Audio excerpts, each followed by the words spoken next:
And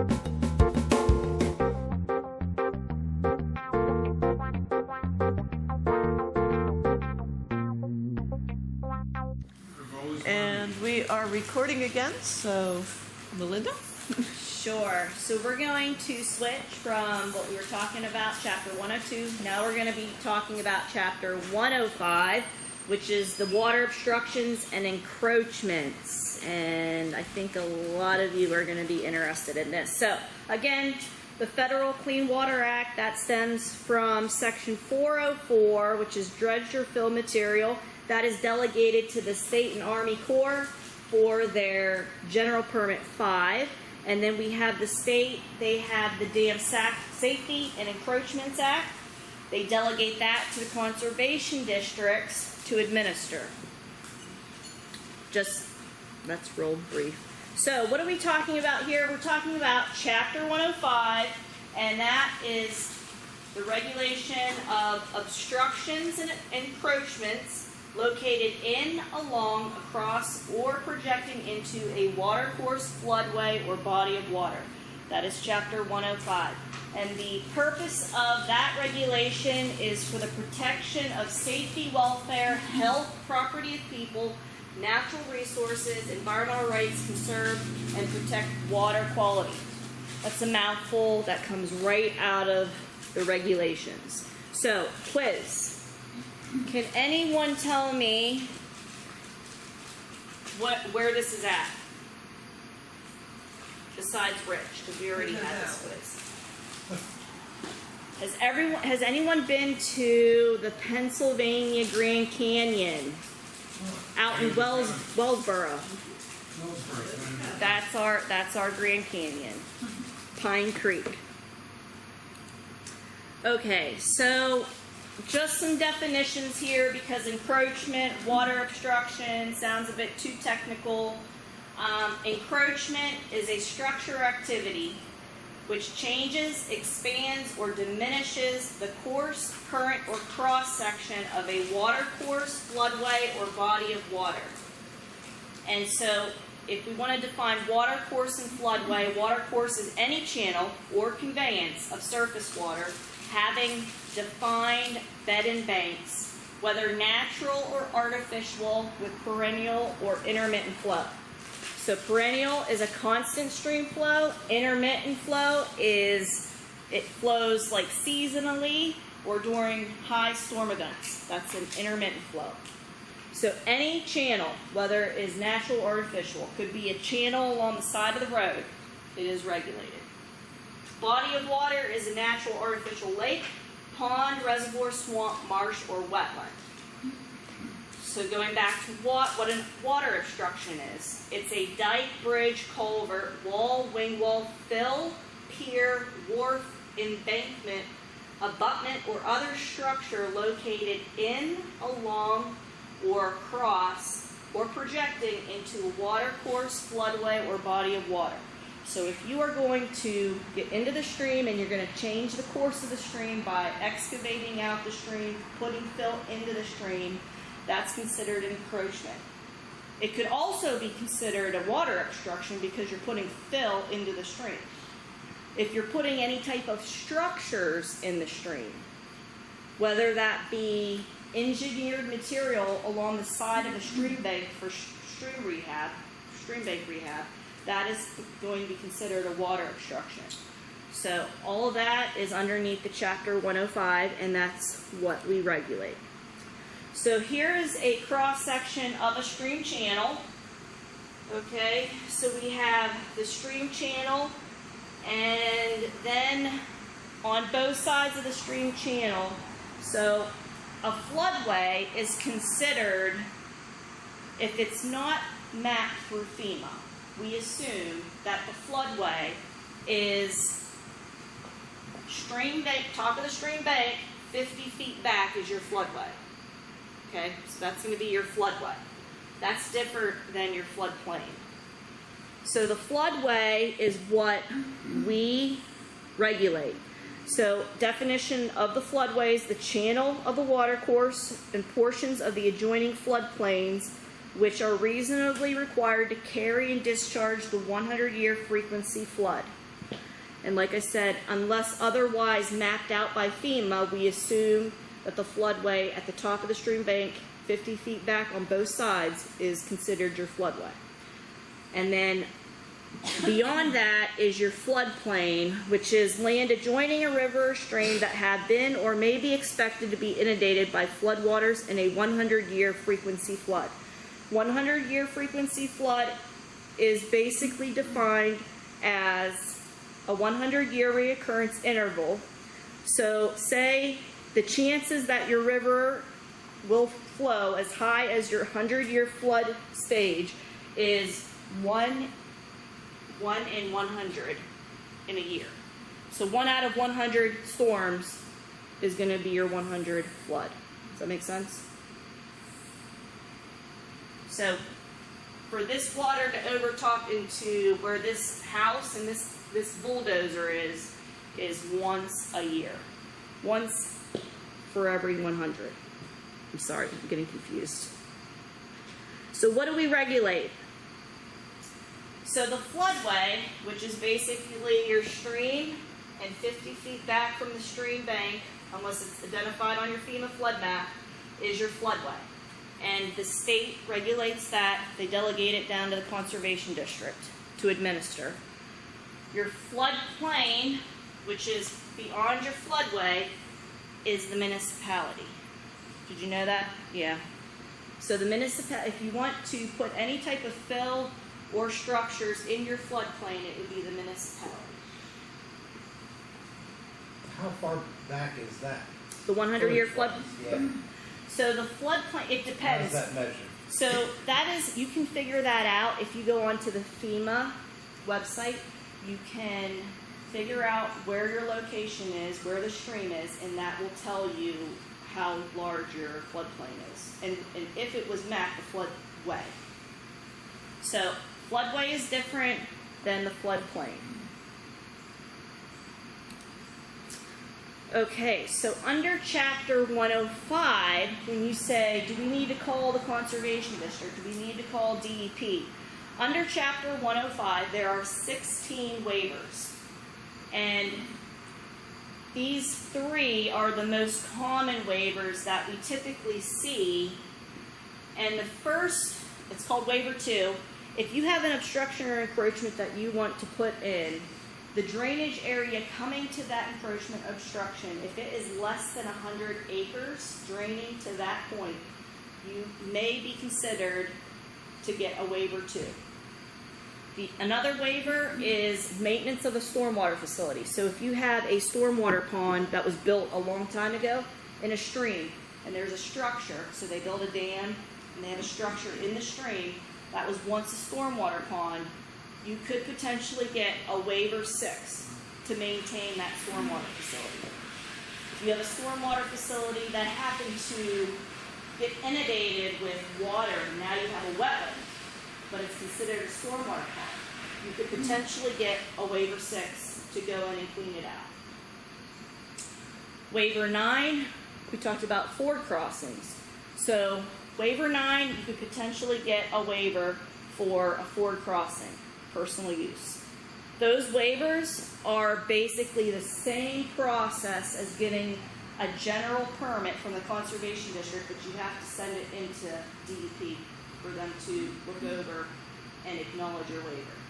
So if you think you're going to have a waiver, you should contact DEP. And they can always reject it if it's significant effect on life, health, property, or environment. So under Chapter 105, besides the waivers that I talked about, we have 9 general permits with specific topics. There's a fact sheet over there that lists all of those general permits and what they're associated with. So the first 9 general permits are reviewed. They're submitted and reviewed by the Conservation District. The last 3, 10, 11, and 15 are reviewed by DEP. Some common ones that the district typically gets is a GP3 for stream bank rehab, protection, gravel bar removals, ag crossings and ramps, which is GP6, minor road crossings, temporary road crossings, and that those are probably your most common GPs.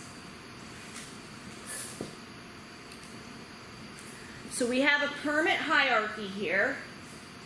So we question, is your work going to be in a stream, a floodway, or a wetland? If it's not, then you're not required to get a 105 permit. If it is, then you ask yourself, does it qualify for one of those waivers that we were talking about? If it does, then it goes to the DEP, and you have to get written approval from DEP. If it doesn't qualify underneath the waiver, then it could be one of those 9 general permits that we talked about. And if it is one of those 9 general permits, then you contact the Conservation District and you submit a permit to the Conservation District. If not, then it's probably underneath a 10, 11, 15, or joint permit, and those go to DEP.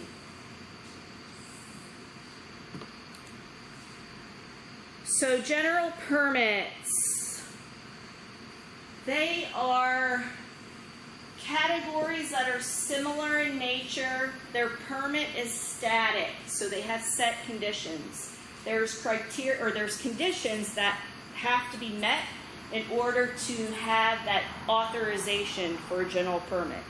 And I have put here the website for DEP, and we can email that out if we have everyone's email.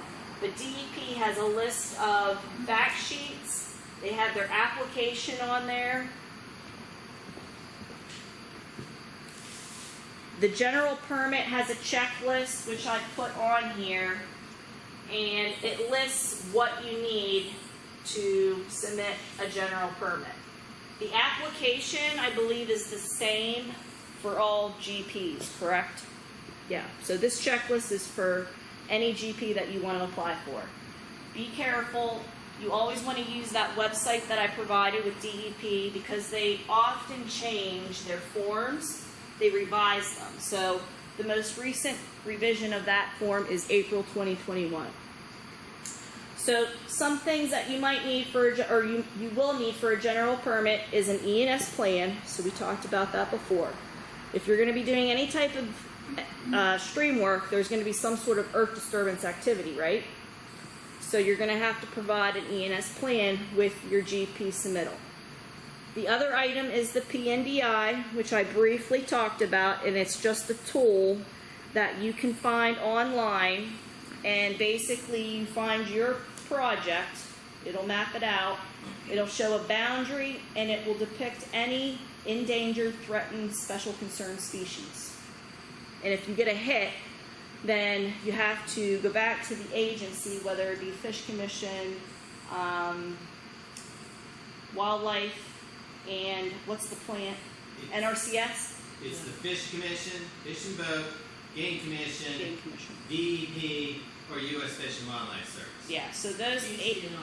Excuse me, DCNR. So those agencies will have to look up that specific species, and either they'll, if it's, what's one of the bats that are usually one of the big hits? Bat, The Indiana. If you cut any trees down in the northern half of the county, you get a hit for the Indiana bat. And as long as you're mitigating, it's not a problem. Doing it between October and March. Yeah, there are specific conditions with that. Okay, so we have a handy-dandy guideline for maintaining streams in your community. So if you haven't seen it, it's a pretty good guideline that DEP came out with, because there were a lot of questions when people were getting flooded. They would call in concerned what they can and cannot do.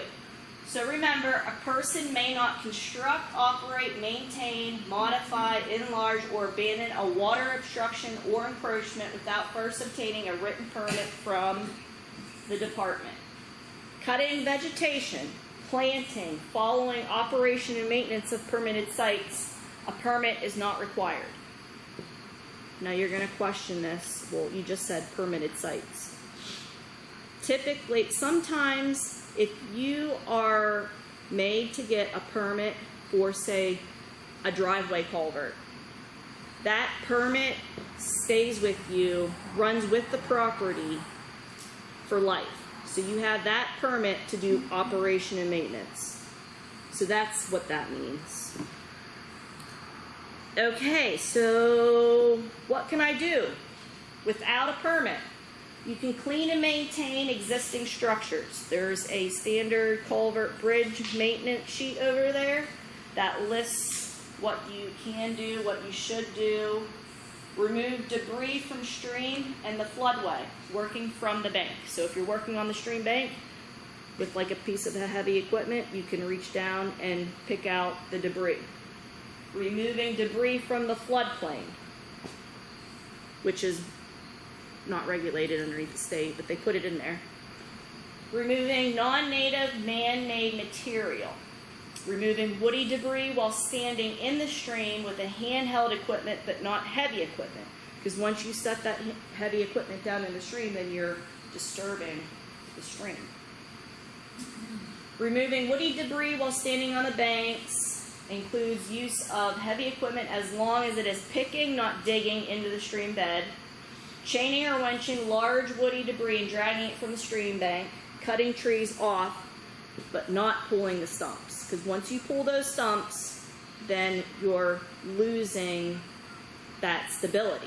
Because you're ripping that root out of the stream bank. So you want to cut those down, not pull the stumps. Cleaning out culverts, removing gravel and flood debris from around bridges and culverts. Planting trees and other plants on stream banks and in riparian areas. Adopting or implementing stormwater management ordinances or best practices, crossing the stream to access your property immediately after a flood emergency, only if conditions are safe. Okay, so when you ask, do I need to call the district? Do I need to call DEP? Now these items, you need to slow down and contact the district or DEP. Rebuilding roads and bridges across streams. Stream bank stabilization projects. Armoring stream banks with an engineered riprap design in emergency situations. Removing gravel bars from the stream channel using heavy equipment. Repairing bridges or culverts. Removing a bridge or culvert in danger of failure or in partial or complete collapse. So for those activities, you should probably contact somebody. Now you need to stop if you want to do these activities. This is when a permit's required. Redirecting the flow of a stream channel. So if you're going to get in there and you're going to, redirect the stream somewhere else because you want to feed it into a pond, you need a permit. Armoring a stream bank with concrete, construction debris, other impervious materials for stream bank stabilization, you need a permit. Moving, relocating a stream. Dredging streams, creating dikes, damming streams, building a new bridge or culvert. Those you need a permit for. So let's play a game. Alright, so go, slow down, stop. For this, the tree fell over. Do you need a permit? A Chapter 105 permit? Probably not. I'm just trying to see if you're all awake still. Alright, so it looks like this picture is not really, it should be a lot bigger so you can see what's happening. But it's a culvert, so it's a pipe in a stream. You can kind of see the other pipe through it. It looks like it's kind of sticking up in the air and kind of mangled. What do you think? If you just want to get in there and remove that debris, do you need a permit? No. Now, if you want to go in there and replace the culvert, do you need a permit? Yes. That is a maintenance permit, and that's a permit that goes to DEP for review. So, it looks like there is some sort of a water course going underneath this person's driveway. Do they need a permit? To do what? To fix that. Their driveway's going away. They should talk to their municipality. Yeah. Should they talk to the municipality or should they call the district or DEP? That's kind of a tricky one. You might be able to get away with a waiver depending upon the drainage area coming through there. But that's probably a good one where you slow down, you call the district. I'm sure something needs to be done there. That would be DEP for an emergency. Yes. Okay, here's one. That culvert is plugged. Do you need a permit to clean out that mud? No, you don't need a permit to clean out that mud. If you can get a piece of heavy equipment down there and just reach to grab it and pull it out, you don't need a permit. What if they want to take the excavator into the stream? I think you can still do that. Not in the stream. Right, not in the stream. Yeah. I give it a common municipality to come get that condemned. I like that. Can you tell them how this sounds? I like we're directing it to the municipality. I'm surprised we're not directing toward PennDOT, so. Yeah. I know my road doesn't even matter to PennDOT thing. Okay, this looks like a pretty large stream, maybe river, and we have a piece of equipment in the stream removing a gravel bar. Do we need a permit for this? Yes. Good luck. Yeah. I think if it was a smaller stream, like less than 100 acres draining through that area, you might be okay. But slow down, call somebody, call the district, call DEP. This is a box culvert, and there's a bunch of material in there. Do you need a permit to clean that out? No.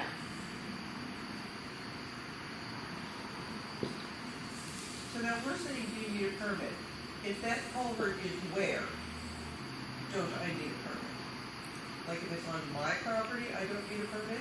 If it causes, If it's on your property, it's your responsibility. okay? So where would I want to get a permit to clean that out? You wouldn't need a permit to clean that out, but Okay. you would probably want to call the district or DEP to let them know, like, hey, I have this box culvert, I got a large amount of like debris that's in the culvert that needs cleaned out. In that culvert cleaning fact sheet, it gives you a list of steps on what to do and how far you're allowed to work it. Yeah, because don't you disturb the sediment and then it will start flowing away. Yeah, and in that Doing that. pamphlet, that culvert pamphlet, it'll tell you can only go, I think maybe 6, I can't remember what it was like 6 inches. It's in that, it's in this pamphlet. It has the depth, you know, Yeah. for gravel water removal, there's a certain depth. So this gives you all of the information. So you're limited to 50 feet upstream and 50 feet downstream of the culvert or bridge. And I think there is, And working from the stream bank, so that would be pretty dicey yeah. in a culvert. Well, this, like I said, this had, yeah. It actually has a work schedule and written description that you have to write out and actually send to DEP to look at and review. So you might not need a permit, but they do want to be notified. There's another one. I just can't find it off the top of my head. 6 inches above water level is kind of work. There you go. Okay, we have a stream bank that's eroded. And you want to go in here and put some rock and logs to armor the stream bank so it stops eroding. Do we need a permit for that? Maybe. No. No? No, yes you do. I was like, wait. Yeah, I would slow I slow was down. thinking you would. Yeah, I would slow down. I I would thought that was a contact. yellow caution. Yeah. No, I think that's Slow a down. GP3, stream bank rehab. So it's a maybe. Yeah, Tell the municipality. there you go. All right, we have some sort of pond, maybe wetland. I see an excavator moving some dirt in the wetland. Do you need a permit for that? Yes. Absolutely. And then last but not least, looks like somebody placed their house right up against the stream, and it looks like some of the material has overtopped their wall into the stream. Do they need a permit to get that all out and repair the stream or the wall? To repair the wall, yes. But to get that material out, you could probably work from the top of the stream bank where the house is to grab that material out. But always call. So, when in doubt, call DEP, call the Conservation District. Like I said, we're delegated to review GP 1 through 9. So once you have your permit authorization, here's a simple ENS plan. Well, I shouldn't say simple. This was engineered. Doesn't look very I'm simple. sorry, we didn't actually draw Very this up. small, that makes it Yeah, look less. an engineer did this. So you actually have a crossing, and then it shows your erosion controls. So you have a rock construction entrance. It's a little busy. You got some protection fence. I think there's silt fence somewhere around there. So once you have your permit, you want to make sure you keep a copy of it and your approved ENS plan at your project site. Make sure you read your permit, contact the issuing agencies for any clarification. You want to follow your specifications for the permit obstruction or encroachment. The goal is to minimize impact, flood increase impact to health, safety, and property. Follow your ENS plan, work within the streams, 100-year floodways, and wetlands. And your regulatory agencies are looking for permits and plans to be followed. So we talked about BMPs. These are going to be some common ENS BMPs for these water obstruction activities. So main thing is we want to minimize extent, duration of disturbance. We want to put in perimeter controls like silt fence, compost sock.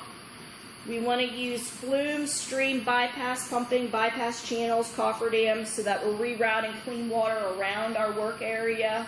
We're rerouting the water so we're not working in a wet area. You're going to use temporary crossings, and ultimately your number one BMP is going to be stabilization. So we talked a little bit about perimeter controls. Here's a detail out of that ENS manual. You're going to put in a compost sock here. It shows your contour line. So if you're running downhill, you want to put that sock at the bottom of your hill. You don't want it to be running up the hill, because if you run sock or perimeter controls up the hill, then you're actually concentrating runoff along your barrier, and it's going to erode and it'll blow out at the bottom. And you want to make sure that the ends are wrapped up so that your water is contained going to that BMP. So here are some pictures of perimeter controls. That's a good picture on the left, and then obviously this picture is not put in right. Water is obviously going underneath the silt fence. So you want to push that back and make sure that you trench it in and backfill the bottom of the fence. This is the most important one. If you're working in the stream, you don't want to be working in the mud.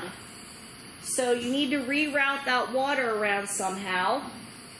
You want to work in low flow conditions, and you'll use certain BMPs. So one control is we have the stream coming through.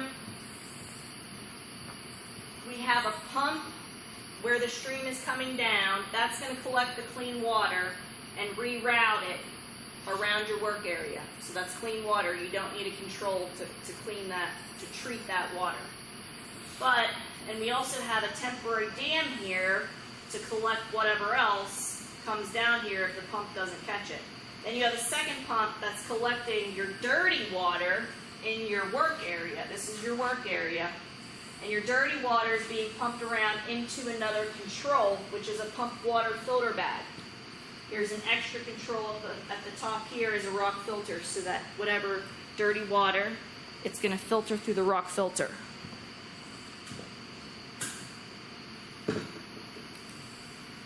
Here's another way to bypass the stream if it's just a stream bank stabilization activity. You can put in a temporary cofferdam, and the stream just goes around that temporary cofferdam while you put in your bridge abutment, stream bank rehab, whatever it may be. And then here's a picture. They do have a pump, you can see this, so they're pumping something around. That might be excess water in their work area that they have to treat before it goes back into the stream. This is a pump water filter bag. So you saw the first control where there was a pump where they were working in that area, so they had to pump that dirty water, but they had to put it somewhere before it discharged back into the stream. So they put the pump in this filter bag, which basically filter out most of the sediment, and then the cleaner water bubbles up out of the bag and then it goes back into the stream. You just want to make sure that your bag is placed downslope of your disturbed area in a stabilized area. You don't want it in a muddy spot because you're cleaning that water, but yet you're putting it back into a dirty spot. So it has to be on stabilized ground. Temporary crossings. If you have to cross a stream, you have to make sure you have temporary crossings in so that you're just not running through the stream. This is timber mats. So a lot of our pipeline projects, they'll put down timber mats, and that's how they'll cross the stream. And then when they're done, they pull them out, restore everything, put seed down. This is a more expensive crossing, where they're actually putting multiple pipes in the stream and filling it with rock, but it's temporary, so when they're done with it, they have to pull it out. And then ultimately, your number one BMP is going to be stabilization. So when you're done with your activity, anything 50 feet from the stream back has to have erosion control blanket, which is that straw netting that you may see time to time. So that has to be placed, and then everything up above can be straw seed and straw mulch. And then the lower left is they're planting some trees in the riparian area. That's it. Any questions?